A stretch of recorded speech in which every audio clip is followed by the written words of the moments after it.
Let's talk about the Indian economy. There's more good news to share. So far, India has managed to weather global headwinds and absorb the initial shock of tariffs. Now, fresh projections are out. They say India will keep growing above 6%. That's according to Deloitte. This week, Deloitte released a report. It has a new forecast for India. It says the Indian economy will grow between 6.7 and 6.9%. This is for the current financial year. What about the next year? Well, Deloitte expects the same momentum to continue. They say India will keep growing above 6% next year. This is in line with other global projections. The IMF released its outlook this month. That's the International Monetary Fund. They said India would grow at 6.6%. The IMF's managing director is Kristalina Georgieva. She praised India's performance. She called it a key growth engine.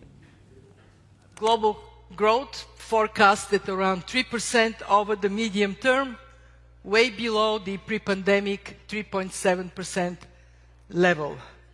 Global growth patterns have been changing over the years, notably with China decelerating steadily, while India is turning into a key growth engine.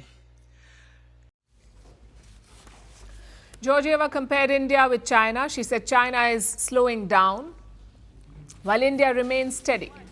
So what's helping India grow? Well, the RBI has some answers. The RBI is the Reserve Bank of India, the Indian Central Bank. It has released a report called State of the Economy. It says while India is not completely immune to global problems, its economy has remained strong and steady. And the report discusses some trends. First, spending is up.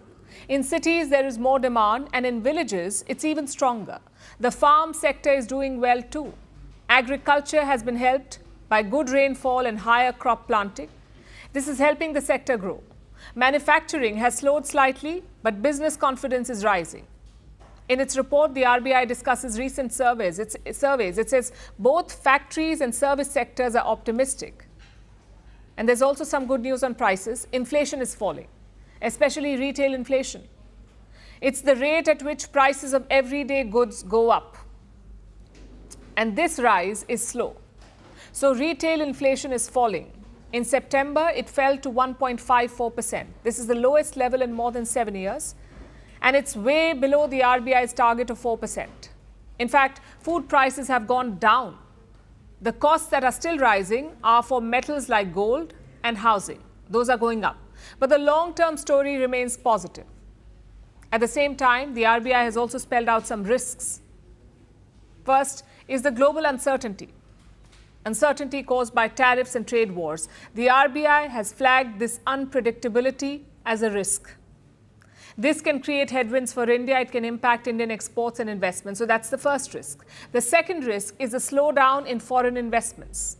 In recent months, there has been a slowdown in FDI, foreign direct investment. In fact, in August, India's FDI turned negative. What does that mean? What's negative? It means that more money was taken out of the country than was invested in it. And that presents a long-term challenge. The third risk is rising debt in rich countries. In wealthy nations, government debt is extremely high. It has reached about 110% of the total GDP. That's close to record levels. For countries like India, this is a real concern. It raises the likelihood of a sudden shock, like a sharp change in currency values or a rise in interest rates. Such events can have a ripple effect on the Indian economy, and that's the toughest part to manage. In the past, global policies were largely predictable. Currencies were largely stable and sudden changes were rare. But that is no longer the case. So the task ahead for India's policymakers is to manage this uncertainty. Because while our economy has shown resilience so far, the test is not over. Want the facts? The latest developments? News that gets straight to the point. Well, we've got all three just for you. This is Firstpost Live, a brand new show, your window into what really matters. Don't miss it.